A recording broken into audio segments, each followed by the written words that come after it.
It's China, maritime issues, contemporary developments, which will be chaired by Commodore Vasan. Briefly introduce Commodore, who I've known for several years now during our programs together.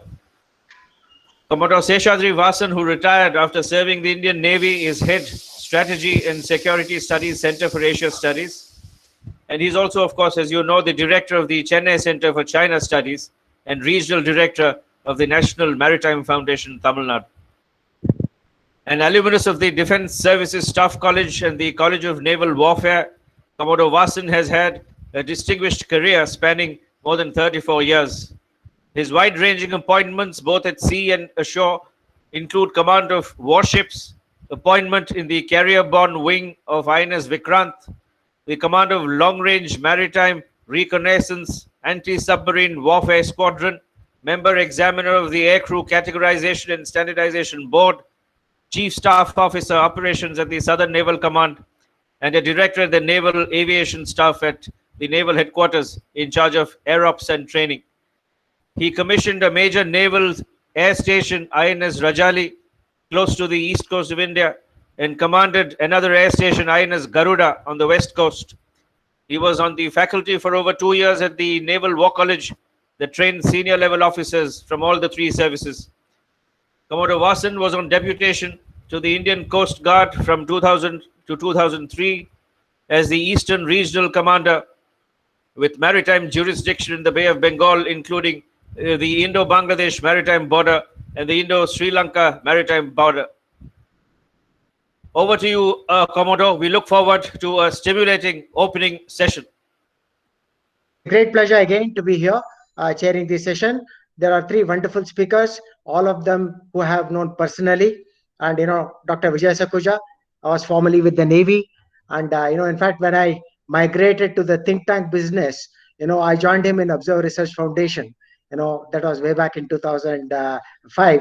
And, we have been in touch ever since. Now, Vijay Sakuja has got a wonderful career. I have no intention of reading through his CV in the interest of time. And therefore, I will hand over to Vijay Sakuja right away and, request him to stick to about 20 minutes. And because of the fact that I was unable to introduce the topic, I will allow Dr. Vijay Sakuja to start off, and I'll intervene towards the end of the session. This will also have a question answer session, and the format for Q&A is that it will only be typed in the chat box and nobody will be allowed to speak. And thereafter, Bala and Aishwarya will ensure that the questions are directed to the right people. Over to you, Vijay.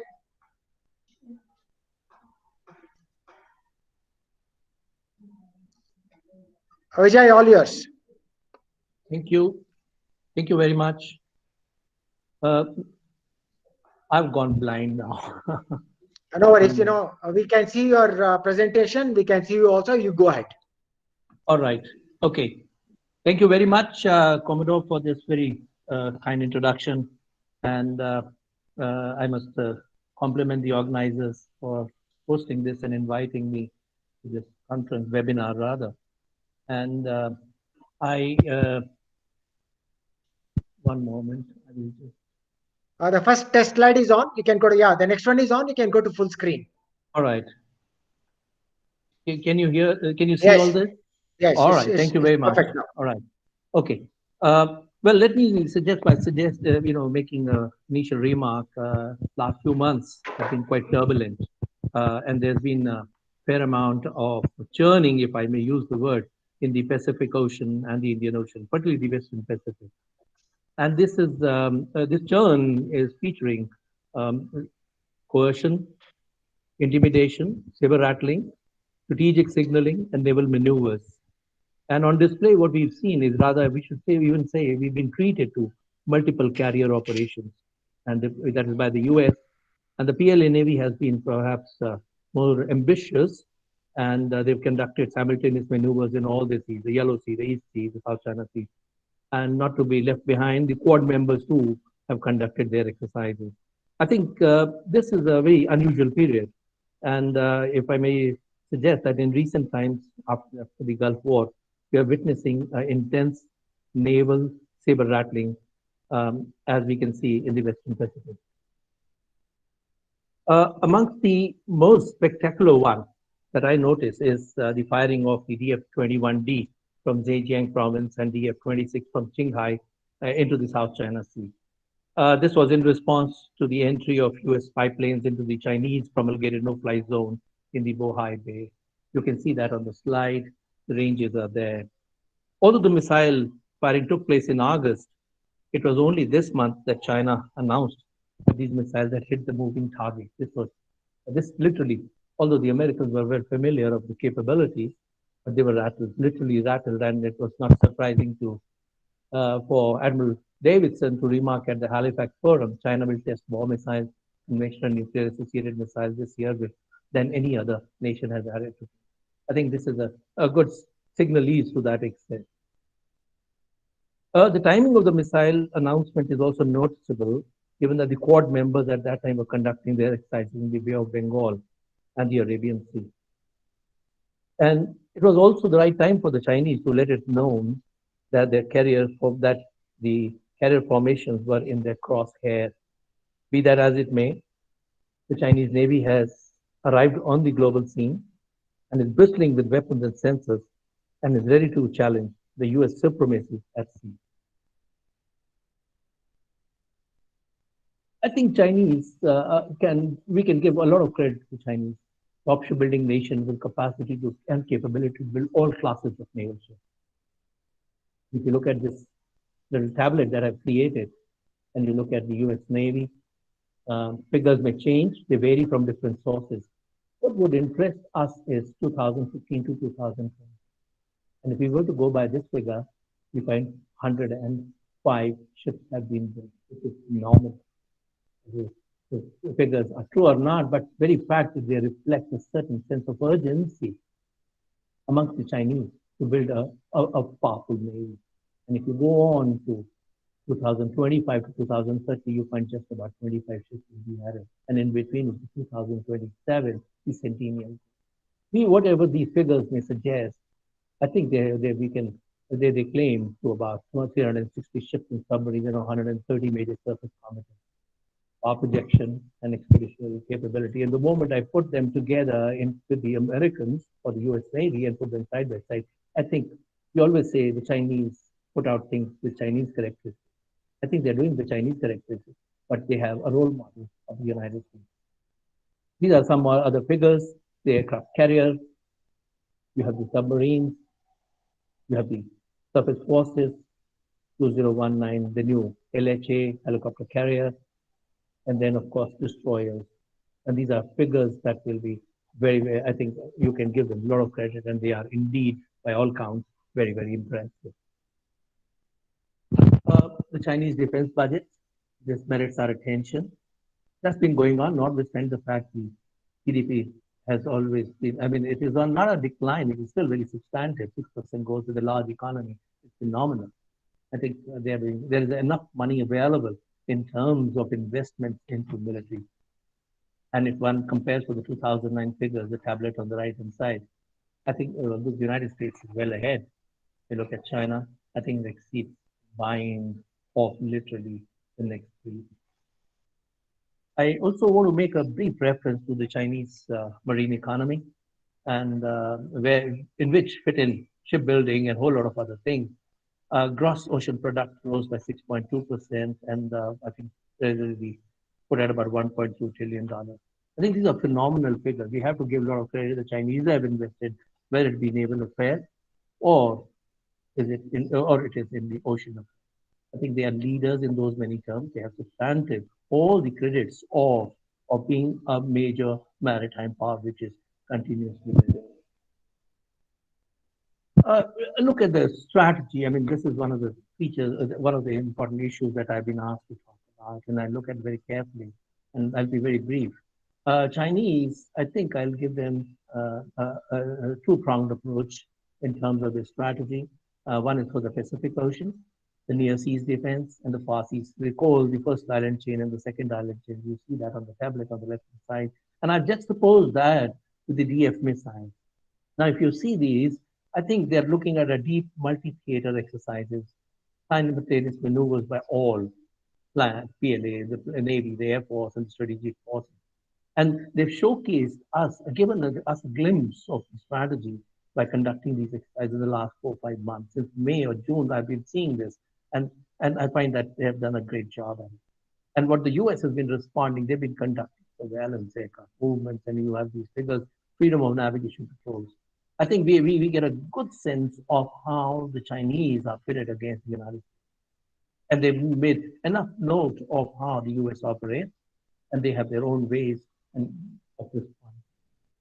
What about the Indian Ocean? I would put that strategy and rather label it as ocean cooperation and naval presence.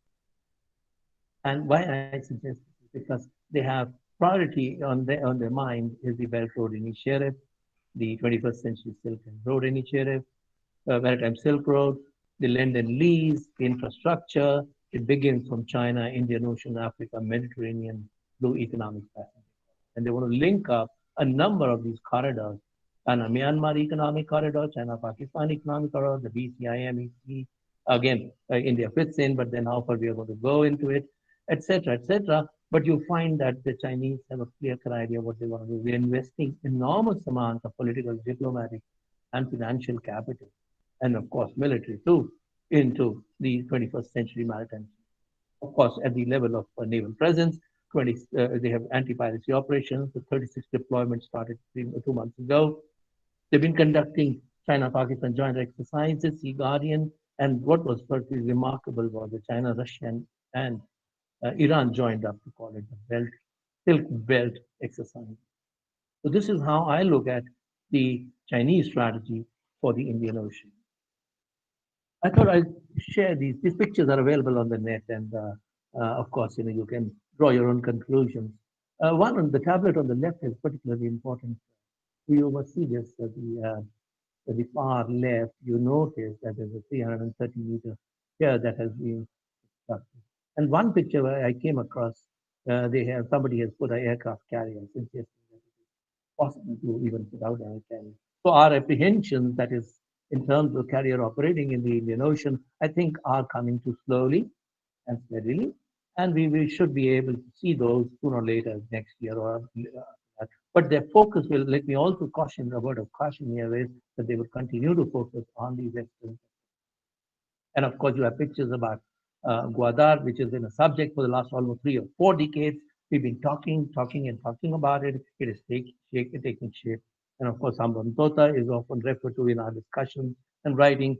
And the new entry into this sport would be the Ream Naval Base, although the Cambodians have denied any such move. But it is fair to assume that it is also one of the many that the Chinese are thinking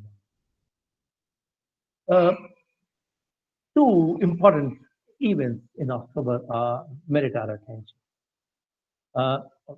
They put out in the public domain a revised draft law on national defense, and General Wei Feng, Minister of National, explained the rationale for it. The old document was pretty old and it needed changes, plus situations were different. And he remarked, international security environment is in a period of heightened strategic rivalry, and China confronted with increasingly complicated security threats and challenges in its adjustment to our different policies.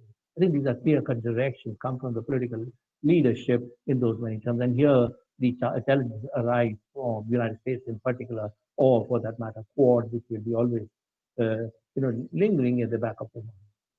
And one of the commentaries on this particular LND suggests that China could use military to project overseas interests for peacekeeping operations, international rescue, escort duties, and all these things that they've been doing all this time.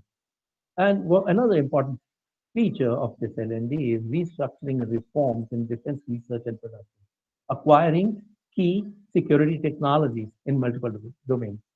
And a week later, the communique of the 5th plenary session, and of course the 14th five-year plan, calls for making significant investments in national defense and armed forces.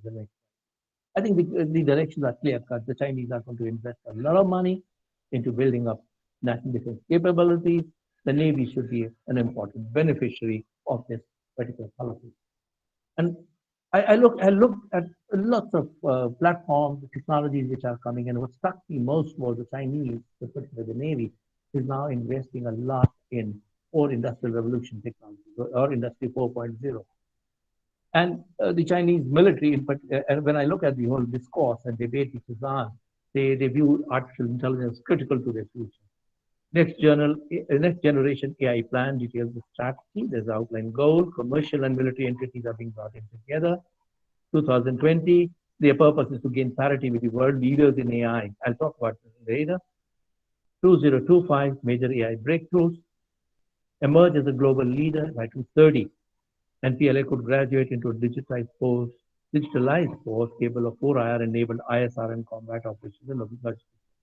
And in this tablet, I put out almost about 12 odd Industry 4.0 technology. And I find that the Chinese have moved very well in many of them. And others, they're still building up or developing. Things like even origami, they're turning into a warigami. That means they're building up structure. They're understanding the Japanese art of folding and cutting to build up their own. And we see that their module, which is going to be carried to the Mars or otherwise the moon, that this is all an example of all that. And there is always hardly a gap between the civil and the military now. Now that the AI is more led by the civilian industry than by the biomimetics, AI, cyber, blockchain, quantum, you name it, and they are in. Now, these two pictures on the top line are instructive. 2016, they fished out this so-called module, the U.S. Navy. And you see the picture on the right. 5 years later, they've replicated, as I said, Chinese platform, but it's modeled on the U.S. line, which is again a feature which I'll talk a little later also. They've come upon. This is what they're talking about in terms of an uncrewed surface vessel. Of course, the United States has already tested out the Sea Hunter, which made a maiden voyage from mainland US to Hawaii. Vijay, you have another 3 minutes. Sorry to interrupt you. I'm coming to that. And you see that a lot of these things are now available to them. Again, I venture to suggest that, if the Chinese, are really excited about what they're producing, they're in a position to even hold a fleet review for themselves with the unmanned or, semi-manned stuff, platforms, etc. So they have enough of available to them in terms of variety and capability.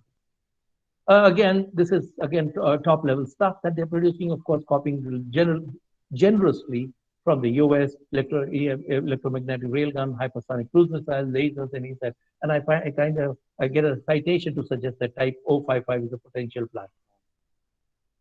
Well, what are the broad trends? PLA Navy remains committed to robust shipbuilding and naval modernization, fielding advanced weapons, sensors, command and control capabilities. I think I could borrow this is literally a mirror image of what I would have said even 5 or 10 years ago. But what is coming up is capability improvement in 4IR, cyber, near space, and counter space.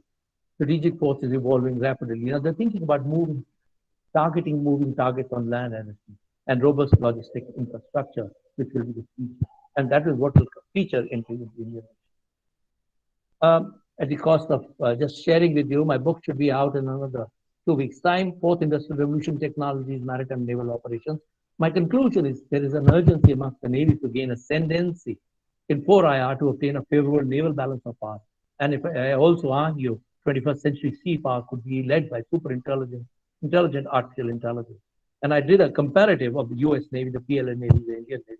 I think the Chinese Navy is doing very well, exceedingly well, and comparable with the US Navy. But I think the Indian Navy will probably have to do a lot of catching up. That's my experience. Finally, our mission-based deployment, I think there's a lot of, Navy should get a lot of accolades for it. And this was the tweet that came out. We have the Indian Ocean covered.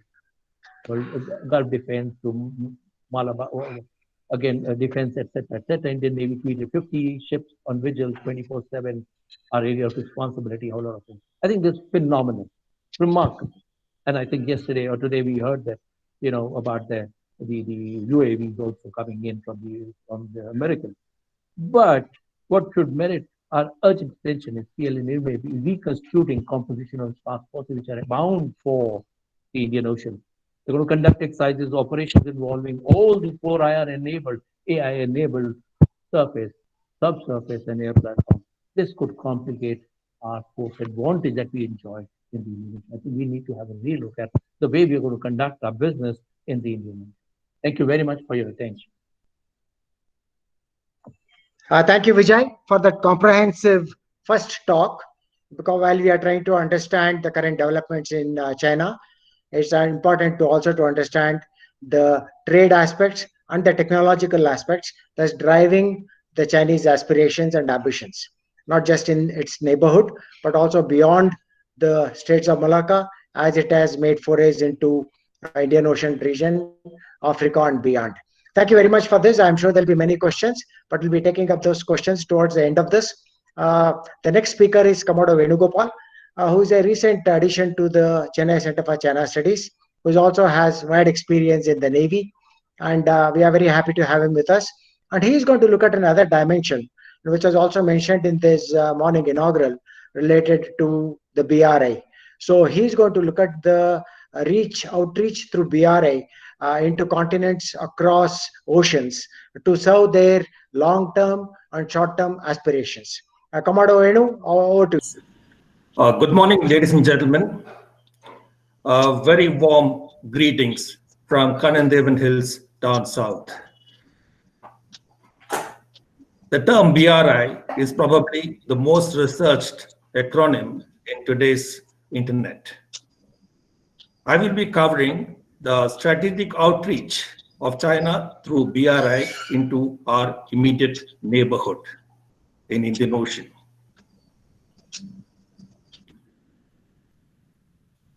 Next slide, please. I intend to see the Chinese objectives for their Belt and Road Initiative, the link between their BRI and the Chinese maritime strategy, look at the key parameters of BRI, outreach of BRI in India's neighborhood, which directly is of concern to us, strategic implications for India, impediments for China on the road ahead, followed by a conclusion.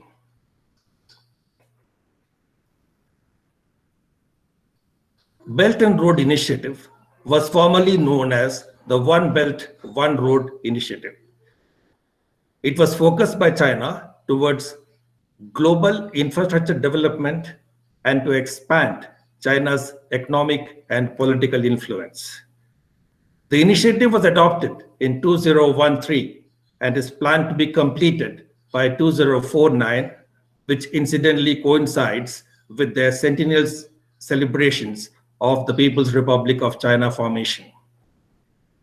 Many analysts compare the BRI with the Marshall Plan of 21st century. To recall, the Marshall Plan was implemented by the United States after World War II to rebuild Europe following the devastation caused during the war, and also to prevent the communist influence in Western Europe. Compared to the BRI, the budget towards Marshall Plan was a fraction of the amount being spent for the BRI. The Marshall Plan focused more on a grant basis than on a loan basis, whereas the BRI is fully on the loan scheme. That means there is no question of any grant to any country. Every amount is accounted for as a loan.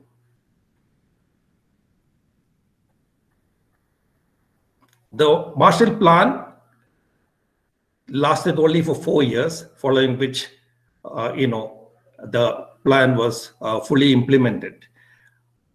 What is China's Belt and Road Initiative? Next slide, please. Next slide. What are the key parameters of BRI? 138 countries have signed the MOU for joining the BRI, and China has spent an estimated 200 billion US dollars. Please do not take these figures seriously, because there are many versions of these kind of figures. The expenditure is likely to touch 1.2 to 1.3 trillion by 2027. This is funded by two major banks, the China Development Bank and the Export-Import Bank of China, and the Silk Road Fund. If you can see, there's a think tank who does the research and engineering to support the BRI initiative. Next. Next. What is the link between China's BRI and the Maritime Silk Route? Indian Ocean is a vital trade route for China, as 80% of its energy security pass through Indian Ocean and its vital checkpoints. China is developing its maritime strategy in parallel with BRI to protect and defend its economic interests in Indian Ocean region. Incidentally, the 2020 vision document of China highlighted the need for protection of overseas interests and economic interests as one of the priority areas. PLA Navy first commenced its foray into Indian Ocean in 2008 in the garb of anti-piracy operations at the Gulf of Aden. Normally, a flotilla of 3 ships do a 3 to 4 month trek in the region. Next. I may recall the audience to what Admiral Ter Mahan had to say in 19th century. Whoever controls the Indian Ocean dominates Asia. This ocean is the key to the 7 seas in the 21st century. The destiny of the world will be decided in these waters. It looks as if the Chinese have taken this quote very seriously. This slide shows you the Chinese presence in the Indian Ocean region. However, due to paucity of time, I will be only covering the countries which directly affect our strategic interests. Coming on to Bangladesh. Bangladesh adopted a very balanced approach to BRI, although their Chinese investment is around 26 billion US dollars. This is primarily due to the close political and security relationship with China that Bangladesh has maintained a balance. They've developed a seaport, deep sea port at Paira. There's a defense cooperation agreement which was signed in 2002, which facilitated arms and military technology transfer from China to Bangladesh. They're also developing a submarine base for the 2 Ming-class submarines which China had transferred to Bangladesh in 2018, and this base is near Cox's Bazar. Next, please. Moving on to Thailand. Thailand has been a major beneficiary of China. There's a defense cooperation agreement which was signed in 2019, which included purchase of 10 major arms deals and also of 3 diesel electric submarines. One of the arguments of many analysts was the utility of Kra Isthmus. This is a project which was very much in discussion during the last 3 decades, but due to many reasons, the project was shelved, primarily because of the environmental effect, the geopolitical issues, engineering challenges, and the economic benefits were not in consonance with the kind of investment that was required to dredge a 135-kilometer isthmus, which would have saved about 3 days sailing time as this canal is going to bypass the Strait of Malacca. However, Thailand is doing a new study to see the feasibility of building 2 ports on either coast of the peninsula and link it with the railway and motorway. The bottom line is that, as of now, the Kra Isthmus project is shelved. Next. Moving on to Myanmar. Myanmar is very important strategically for China's sustenance of energy security. They've implemented 2 major projects in Myanmar. One is the oil pipeline, which runs from Kyapayu in Myanmar to Kunming in China. It's about 771 kilometers. and the oil discharge is 240,000 barrels per day. There's also a gas pipeline from Kunming to Guizhou to Guangxi, a distance of 2,800 kilometers, capacity being 12 billion cubic meter per year. Myanmar has also got close defense ties with China and have been the benefactor of a lot of arms and ammunition, military technology, training assistance from China. Moving on to Sri Lanka. Hambantota Port is widely discussed in various forums. This was funded by the Chinese to the tune of 85%. The first phase opened in 2010, but the commercial utility of this port has not been up to the expected projection during its planning stage. 70% of the port is leased to China, Chinese Merchant Ports Holding Company, for a period of 99 years. The ROI, as I mentioned, return of investment, is inadequate to offset the Chinese loan payments. Thus, Sri Lanka is always under the wrath of debt trap. Sri Lanka has been a benefactor of military aid from China in terms of military hardware and training since 2007. If one may recall, 2007, Sri Lanka was in a deep flux due to geopolitical reasons. The aid from the West had stopped, and that's the time when Sri Lanka focused towards China. And even now, Sri Lanka maintains that economically they will align with China, but they will be aligned from the security perception with India. Maldives is another major benefactor of Chinese investment in the region. Two islands, Feidu Finolu and Kunawashi, had assumed significance over the last couple of years, being places where a Chinese military base could come up. Now the construction in these two islands are complete, and both these islands host commercial resorts, and at the moment there is no sign of any military base. There was a plan to build a joint observation station at Muknudu, which was scrapped on objection from India. Currently, there is no proof of any Chinese plan for building a military base in Maldives. Gwadar is of important geostrategic significance for China. And the China-Pakistan, which is the flagship project of BRI. It links Gwadar by rail and road to Sinjar province. It can bypass Malacca choke point and ensure critical energy flow by land route, although it may offset the deficiency of energy requirement to a considerable amount. It also facilitates Chinese exports by the shortest route through Indian Ocean. Strategically, a naval presence at Gwadar can be of concern to India and other countries.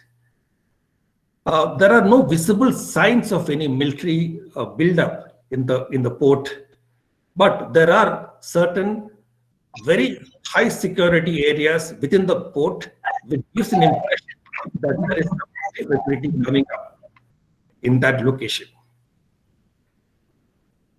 A base in Gwadar. Can you finish in the next 3 minutes? Thank you. Moving on to Gwadar. Next slide, please. BRI is assumed significance in the African continent. The East Coast is strategically located and serves as an important corridor to link the African continent. The aim being economic integration with landlocked countries in the continent. A defense cooperation with African countries, mainly Tanzania and Kenya, assumes significance even to date. Next slide, please. Djibouti has been an ambitious agenda for maritime trade hub in the Horn of Africa for China. A strategic partnership was signed in 2017, and thereafter they built a naval base at Obock. Next. Obock Naval Base is leased for a period of 10 years, and it is the OTR port for China's anti-piracy flotilla. Its close proximity to US base at Lemonnier, Camp Lemonnier, French and Japanese bases makes it vulnerable for the Chinese to a certain extent. Overseas military base is a strategic shift in Chinese foreign policy, lending muscle to its diplomacy. Next. BRI boosts China's strategic presence in the region, which is the major concern for India. It gives significant geopolitical influence in our neighborhood, and we lose patronage of our neighbors. It undermines our sovereignty claims on disputed border territories as CPEC passes through the Pakistan-occupied Kashmir and connects China's Xinjiang autonomous region with Balochistan province. Next. Connectivity projects are very close to India's continental and maritime borders, affecting our security interests. Strategic implications of digital Silk Road is also a matter of concern. Venu, please wind up in the next 2 minutes. Thank you. Sure, sir. Next. PRI has increased the outreach and economic gains of China. The recipient countries have benefited. Whether they can utilize their hold in the region is to further their military ambitions remains a question. Next.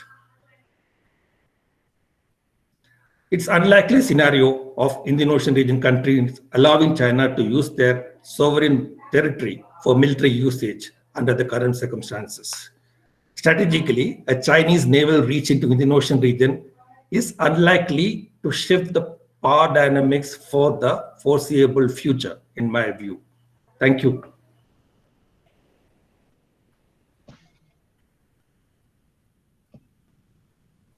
Thank you, Venu. There is a comprehensive presentation on BRI, both the strategic impact as well as the impact that it has in our neighborhood, militarily and also in terms of trade. The debate on BRI is never going to end, because within the Chennai Center for China Studies and the National Maritime Foundation, we've had extensive debate, and there are always, debates on the viability of BRI, on how it will impact us, and what can India do to counter this. In that breath, what was mentioned this morning in the inaugural address of the Sagar, South Security and Growth for All in the region, and other measures are there. But all these will be found wanting because India does not have the economic potential of China. So we'll discuss this and a lot more in the Q&A session. I'm very happy now to invite Captain Nitin Agarwala, who is a serving sailor cum scholar, and he has done extensive studies on the deep seabed mining and the potential thereof, both in terms of China and us. You will recollect that more and more nations are looking at oceans for meeting their demands, whether it's energy, whether it's living resources, or whether it is even minerals that we are going to talk about now. So there's a phenomenal amount of technology that goes into it, a phenomenal amount of trying to understand the ocean environment. And from that point of view, the news that came out just a couple of days ago about China having broken many records in going down to something like 10 kilometers underwater and trying to extract samples from there, tells you that they have advanced considerably in terms of their technological capability. To hear more about this, over to Captain Nitin Agarwala, who has 20 minutes to cover this topic. Thank you. Over to you, Nitin. Thank you very much, sir. Thank you, everybody.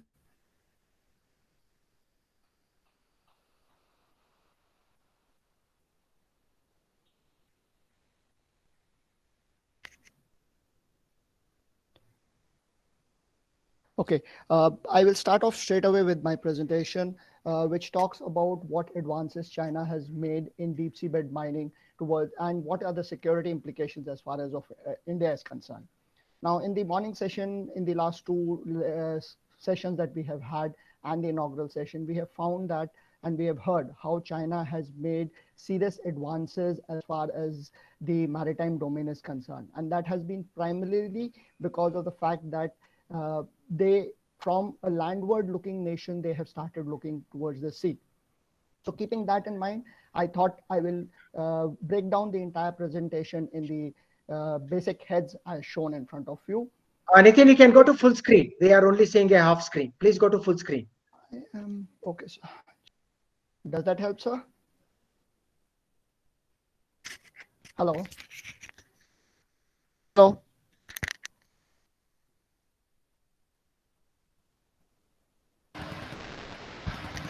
Sir, does that help now? It's in the same format, but it does not matter. Please go ahead. Okay. So I've broken up my entire presentation as shown on the slide. I will be talking about how and what China has gone ahead with. Now, this has all happened because China has slowly over the years become an economic giant. And it is said and it is believed, and analysis says that slowly it will reach a situation wherein it will overtake even the United States of America. Now, if you look at the kind of imports and exports that China has been following, the imports have been much lesser than what the exports are. And these all exports are mainly driven by industrialization. This leads to a very large extent of minerals and raw materials which are being used by the industry, and the consumption is increasing on a daily basis. So how do the minerals come about, or how do the resources come about for China? China as a nation is rich in its minerals, in its resources, but it cannot meet all its requirements from within its country itself. And that is why it needs to get into importing these minerals. And if you see in front, there are close to about 151 countries from where it imports various kinds of minerals, which account for nearly about 143 million USD. So there is a need for China to diversify and see how best it can offset this import cost, and it can become a little more self-dependent. The next available opportunity is that to start looking at minerals which are available in the deep sea. The screenshot in front of you shows the disposition of the minerals across the seafloor. There are basically three types of minerals: the polymetallic nodules, the polymetallic sulfides, and the cobalt-rich crusts. China has done enough and more of studies on all three of them, and we find that they have really succeeded in getting some great wayheads and trying to get those minerals. Nitin, Now, please advance your slide. We cannot see it. We are only still stuck with the second slide. Please do advance it. Sir, I'm advancing, but it's All right. not moving. Now it's okay. Please go ahead. Okay. Okay. So if you look at the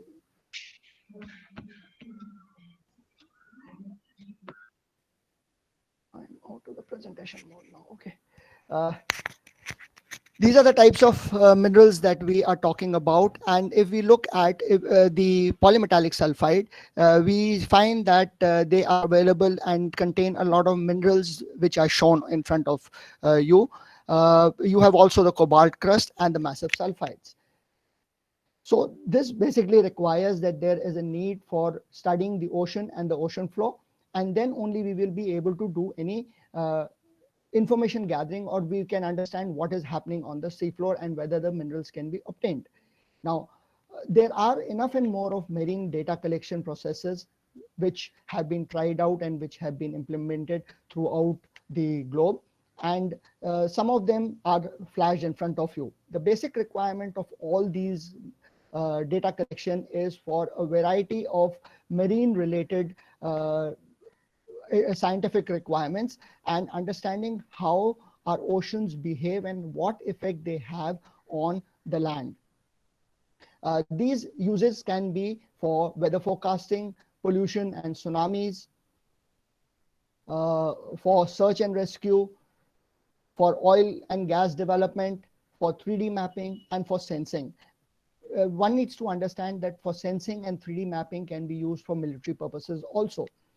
Now, as far as the sensing is concerned, there is an involvement wherein you can undertake these surveys differently and legally and illegally in different areas of our oceans. If it is in the EEZ, we assume the regulations say that commercially and scientific surveys require prior permission, while the military surveillance and the surveys have not been clearly defined, and different countries have different views and opinions. As far as the US is concerned, permission is required if permission is not required if you have to do any military survey and surveillance, while as far as China is concerned, they feel that the permission is essential.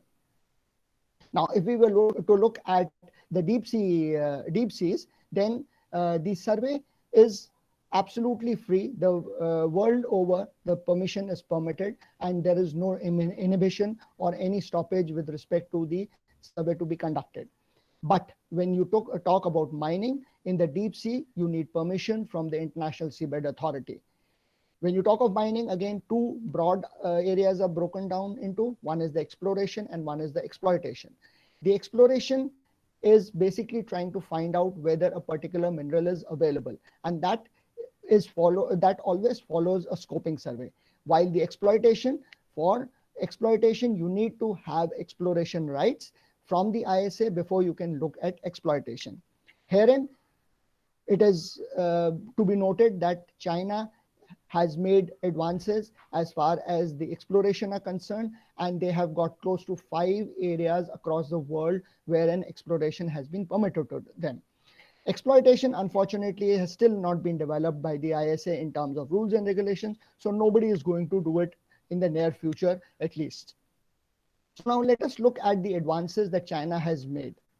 Now, China started off their whole interest by putting in place the national plans on mineral resources, which allowed them mergers and acquisitions of various companies or various infrastructures outside their country so that they could develop the expertise and the knowledge as and when required.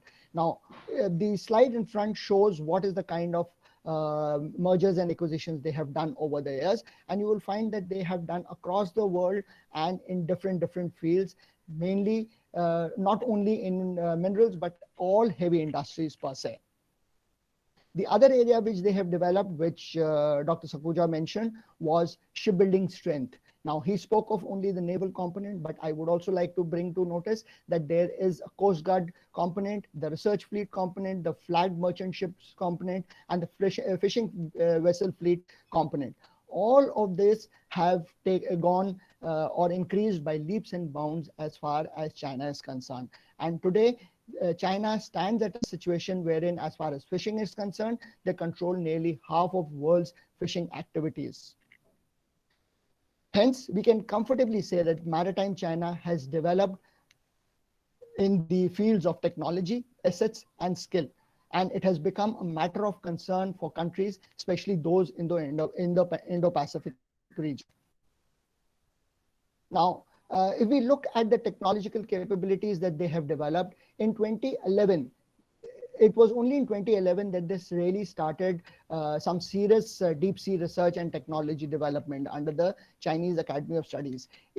I do not wish to say that the Chinese were not active in deep sea mining earlier. They were one of the pioneer nations, but yes, the main development happened only in 2011.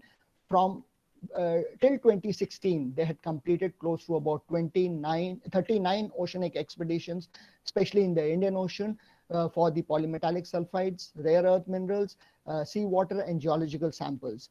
Also, to support all this study and research, they developed many institutes along their coastlines and developed developmental zones, which looked at high-tech marine research equipment, innovative developments, and logistic bases.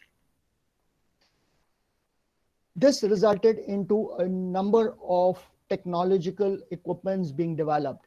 And as was mentioned just by Commodore Menon, a lot of these equipment have been able to go up to depths of close to about 10,000 meters. And believe me, they are all in-house development. They are not something which have been borrowed or bought from the world market.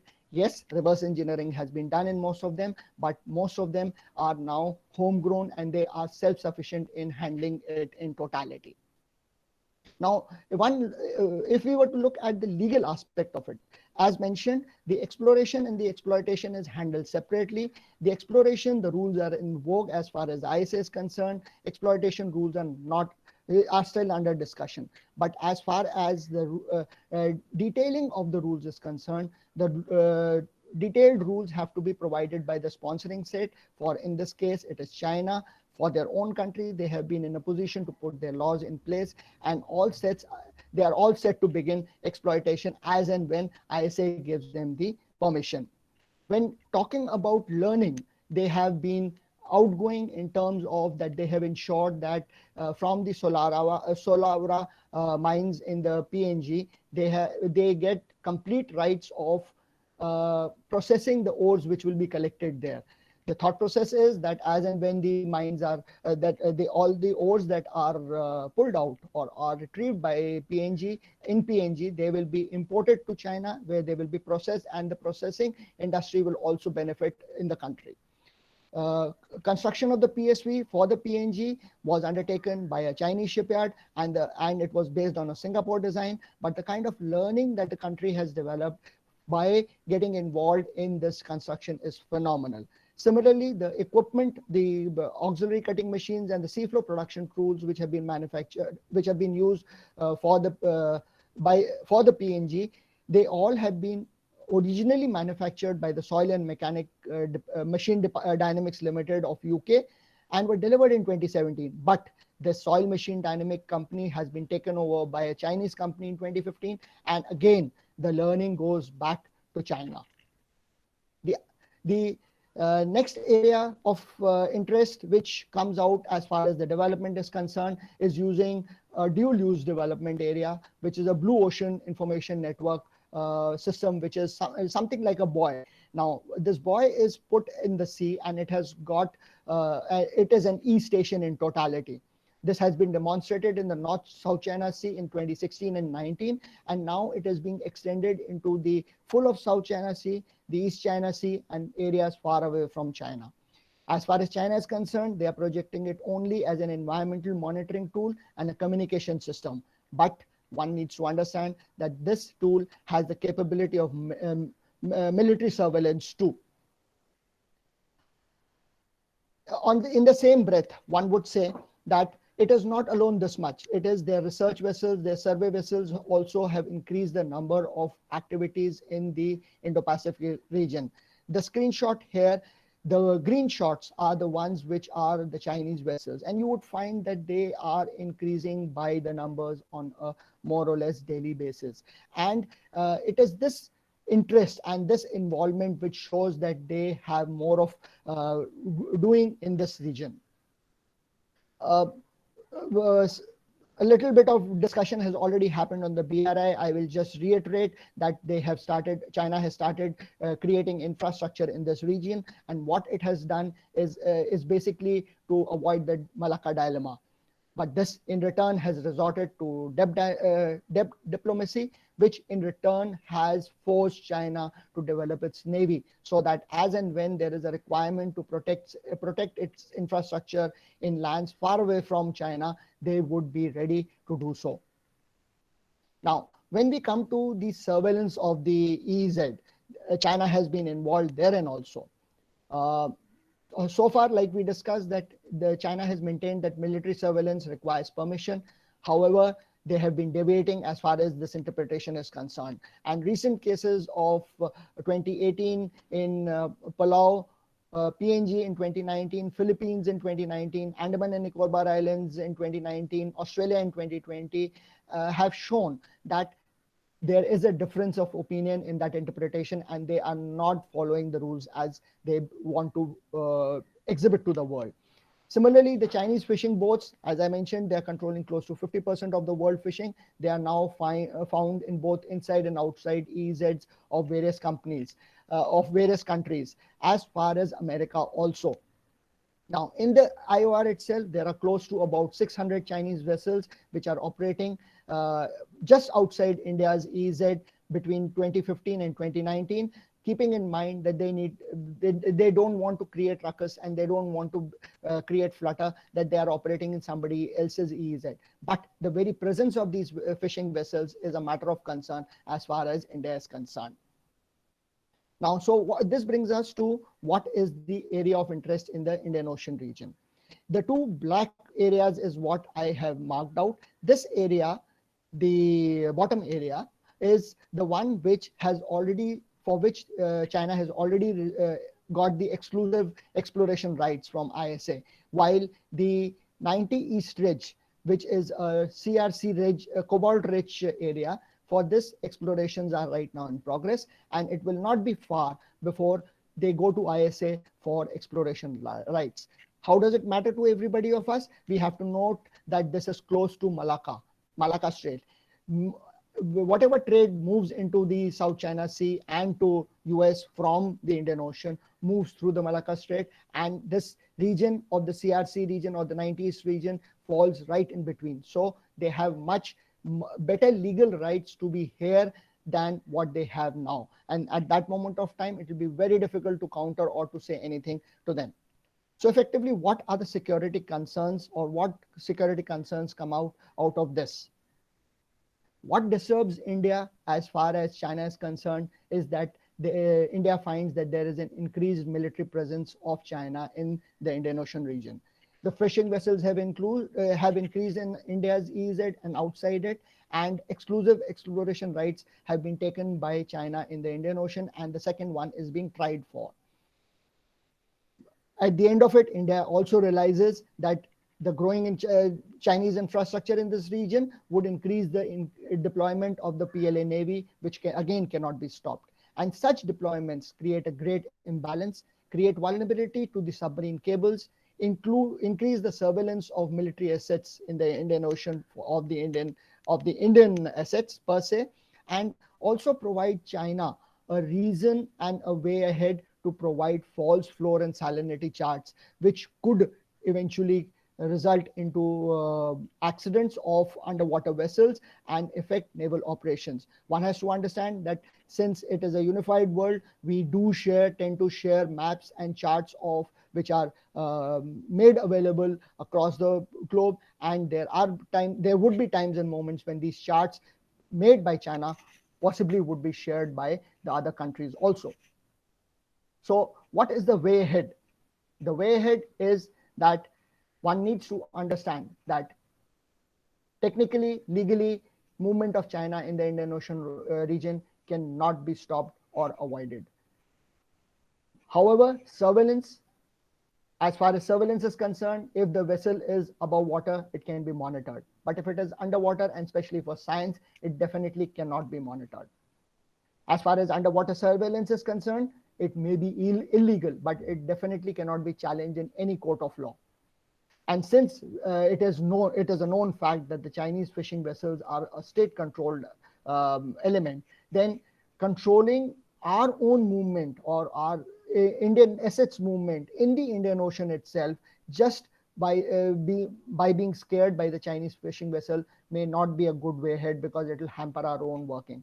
Thus, we need to look at legal options and alternates which will make us to achieve what we want in terms of being a deterrent rather than getting into a confrontation. As discussed, or as we can understand, there are no outright solutions as far as the concerned problem is concerned. Some possible alternatives are that we can position a survey vessel or a research vessel in the close proximity of where the Chinese vessels are, and that would act as a deterrent. We should necessarily undertake detailed and extensive studies for the CRC in the NER region.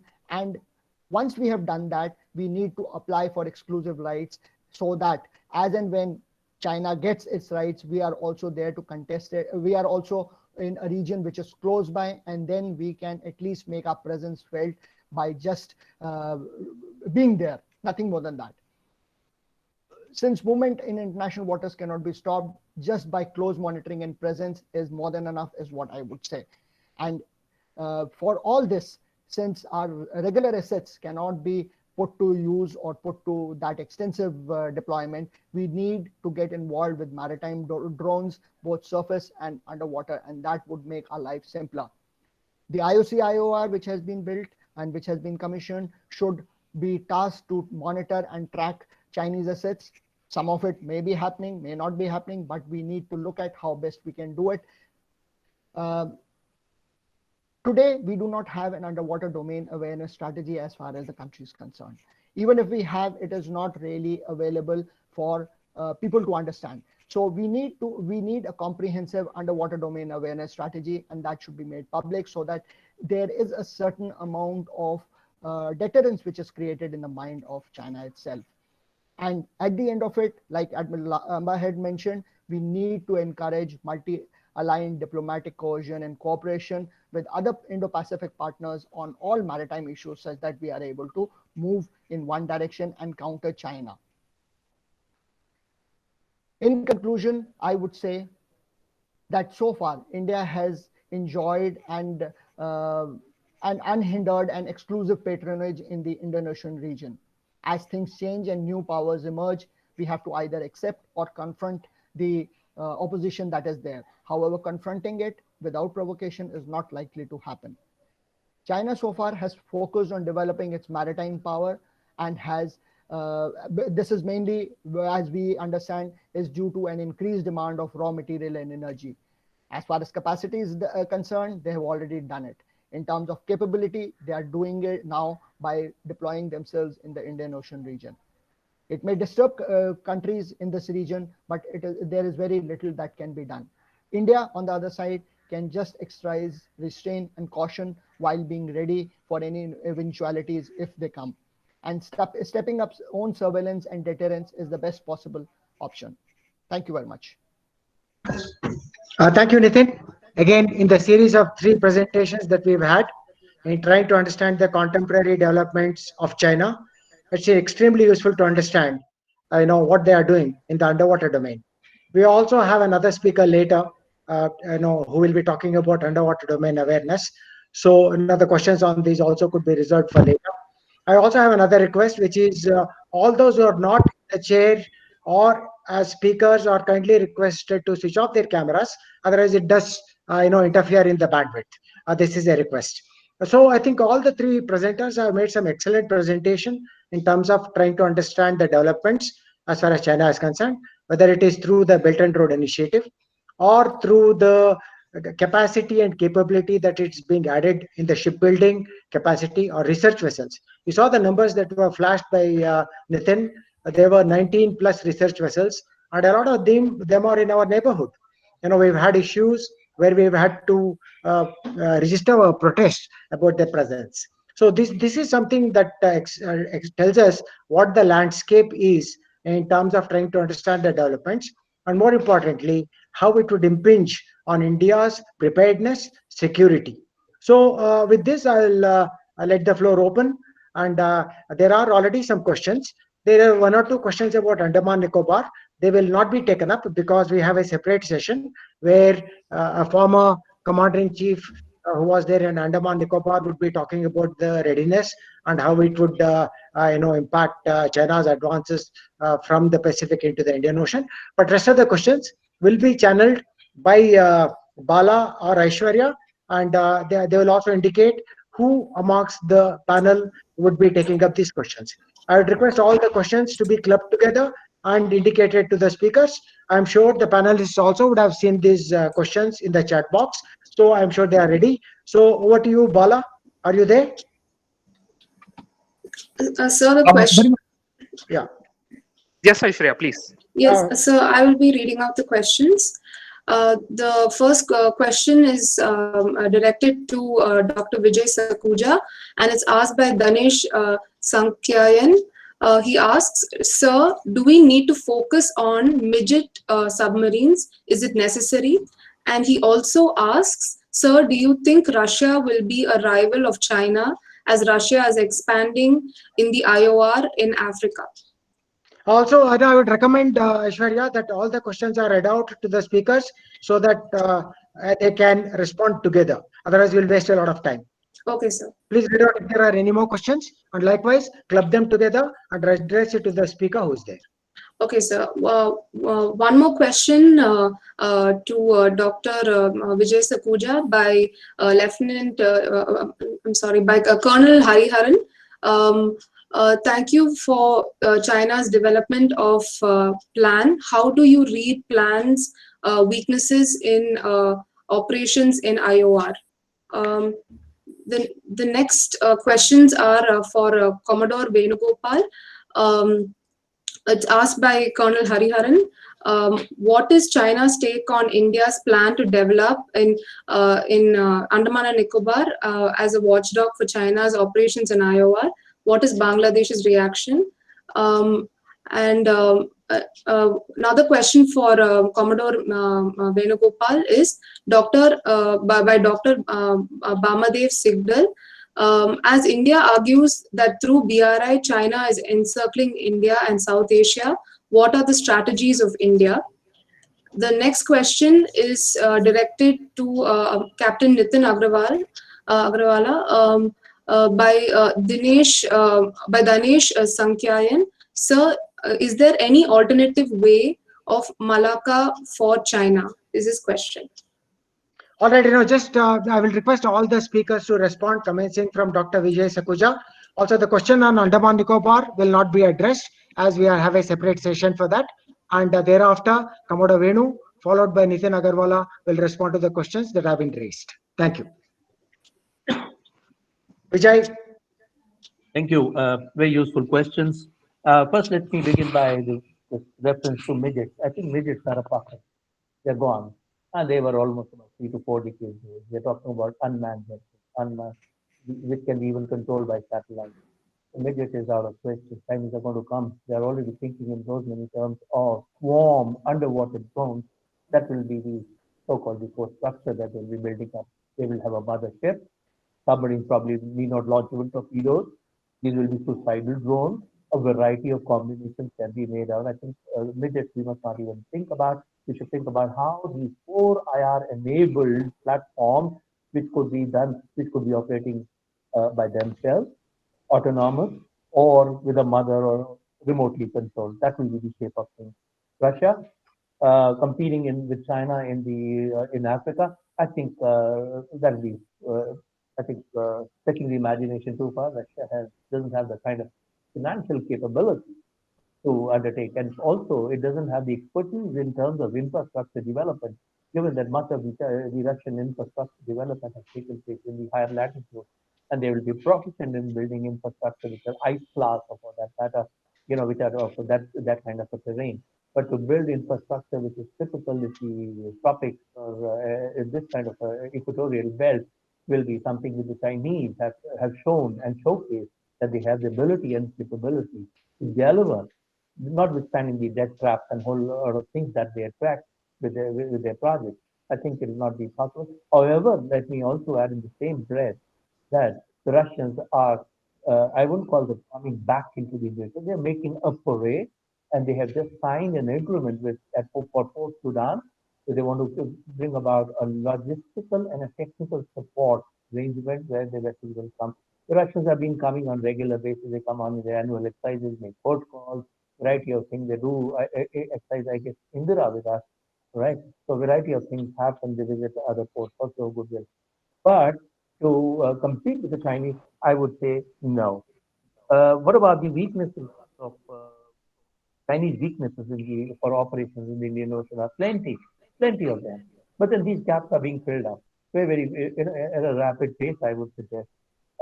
Let's look at where would the data come from for their underwater operations. This is very, very critical. At the heart of any underwater operation is data. So data is coming in survey vessels, which has been also mentioned in terms of the number of voyages that these exploration vessels are doing or scientific research vessels are doing. They're collecting data. Another important source and a good, reliable source would be traffic. We don't know as yet whether this has been shared or not. And the technology that they have in terms of, particularly in the field of IR4, that is big data and big data analytics and enabled AI, you would find that they would have built up enough data in terms of a library or whatever you may call it, a data bank to conduct their operations. I must also caution that we should be anticipating a number of Indian Ocean littorals permitting Chinese to carry out marine archaeology surveys. They come with the proposal of recalling the Changho voyages, and this is a case which is happening in Sri Lanka. We'll have to be very, very careful because all these finds, marine archaeology is part of the cultural, so-called cultural belt, right, called cultural diplomacy. But then there is always a dual use, so we have to be very, very careful about that. I think I've answered most of it.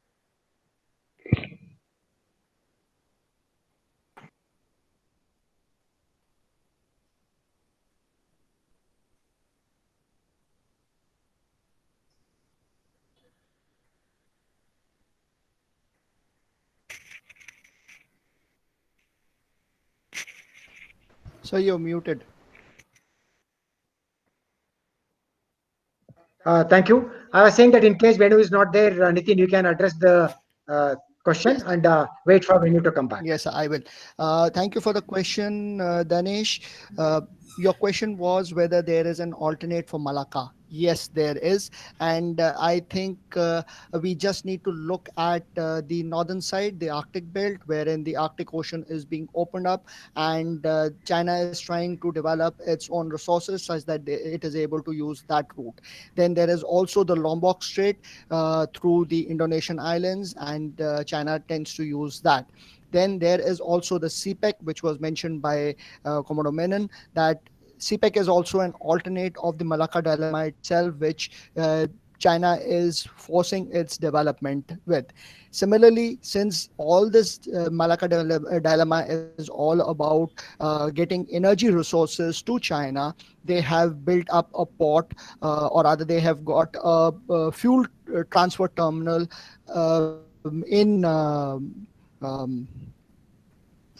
Myanmar, as again was mentioned by Commodore Menon. So I think there are a lot of alternates. It is just that they are trying to put, I would say, their eggs in different baskets so that they have a much better play and they are able to do it. But at the end of it, like was mentioned in the inaugural address, seaward involvement, seaward looking out is necessary if you have to control the world or if you have to be big. And that is what China is doing. And that is why, in spite of Malacca dilemma, they are still going out all out with respect to their explorations in the ocean. Thank you. Thank you, Nitin. Now Venu is back. I can see him back. Venu, you can skip the question on Andaman Nicobar because we have a separate session for that. So you can take on the other question that was posed to you. And also, only one point about what Nitin said.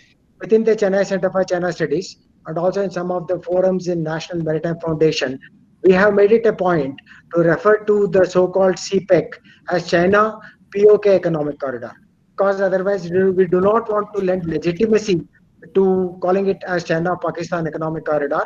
It is not Pakistan. Of course, there are different ways of describing why we use that term.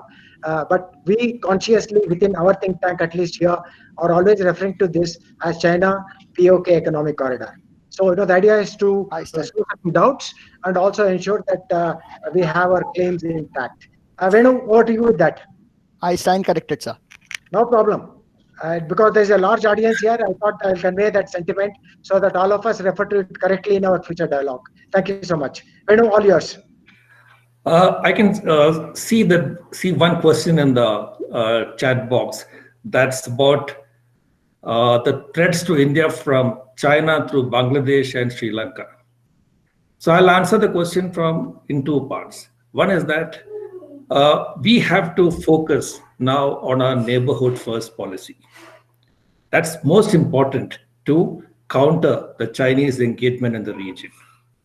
As far as Bangladesh is concerned, we do have a cordial relationship, and more often than not, Bangladesh has clarified in many forums that notwithstanding economic or military cooperation with China, India continues to be the focus for Bangladesh, and similarly for Sri Lanka as well.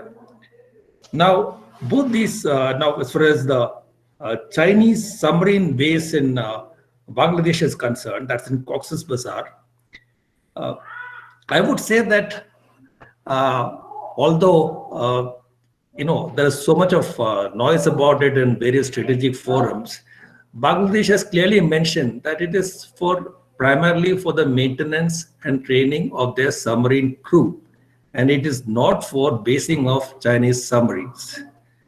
That's one part. The second part is that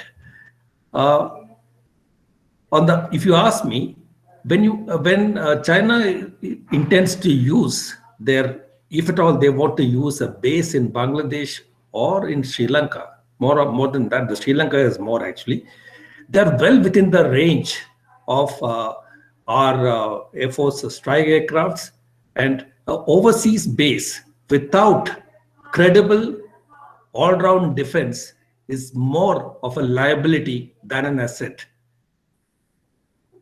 That's a factor which we need to note.